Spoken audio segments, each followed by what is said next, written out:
Hello বন্ধুগণ, সবাই কেমন আছেন? আশা করি ভালো আছেন। আমিও অনেক ভালো আছি। তো অনেক কষ্ট করে বুঝিয়ে শুনিয়ে ওকে চুল কাটাতে নিয়ে চলে যাচ্ছি। তো দেখো, ও তো খুব আনন্দের সাথে যাচ্ছে। তারপরে দোকানে এসে নিয়ে নিলাম আমার যেটা ইম্পর্টেন্ট জিনিস, সেটা দেখিয়েও দিলাম। আর এই দেখো, কত নাচ করতে করতে যাচ্ছে, ভাবছি আমাকে কত সুন্দর না লাগবে। আর যারা যারা আমাকে অবশ্যই যারা চেনো তারা তো জানোই যে আমি কত কষ্ট করে আমার মেয়ের চুলটা বড় করেছিলাম, কিন্তু কিছু করার নেই, চুল পাতলা হয়ে গেছে। দেখতেই পাচ্ছ, টাক দেখা যাচ্ছে। ওর জন্য চুল কাটতেই হবে। টাক করানোর ইচ্ছা ছিল, কিন্তু ও করবে না। অনেক বুঝিয়ে শুনিয়ে নিয়ে এসছি, যেহেতু ও ছেলেদের মতন ড্রেস, মানে সব কিছু ছেলেদের মতনই বেশি পছন্দ করে। তো তবু ওকে বুঝিয়ে শুনিয়ে নিয়ে এসছি, কিন্তু ছেলেদের মতন হেয়ার কাট করবো না। তো দেখো, টুইস্টটা পরে গিয়ে মুখটা কেমন হয়ে যায় বাদলের মতো। এখানে তো ভাবছি যে হ্যাঁ, আমাকে খুব সুন্দরই লাগবে। তো চলে এসেছিলাম আজ নবাবের দোকানে।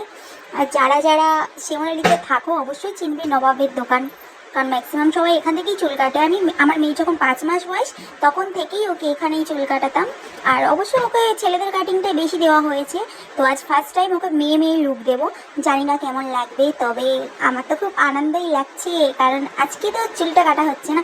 আর এখানে দেখো, চুলে জানি না কেন ওর আঠা আঠা মতন হয়ে গেছিলো, যেন ঠিক মতন হাঁচড়ানো হচ্ছিল না। তারপরে চুলটা দেখো কত বড় হয়ে গেছে গাইস। আর চুলটা যখন কাটছিল না, কি বলবো, আমার এত দুঃখ লাগছিল, কষ্ট লাগছিল, কিন্তু কিছু করার নেই। আবার হবে, এখন ছোট আছে, আস্তে আস্তে যত বড় হবে তত চুল অবশ্যই, মেয়ে যতক্ষণ হয়েছে চুল তো হতেই হবে। ওটা বড় কথা নয়, বড় কথা হলো আমার মিস্টার তো জানেই না যে আজকে ওকে চুল কাটাতে নিয়ে এসেছি। তার রিয়াকশনটা কি হবে। আর সে পছন্দ করে না যে ও মেয়েদের মতন সাজুক কিংবা মেয়েদের মতন ওকে লাগুক, এটা চায় না। ও সবসময় ছেলের মতনই দেখতে চায়। আর এই যে ফাইনালি চুল কেটে বাড়ি যাচ্ছে, দেখো রাস্তার মধ্যে কান্না করতে করতে, তাও আইসক্রিম দিয়েছি তাও হবে না, মুখটা দেখো just. Okay, tata, love you, সবাই ভালো থেকো।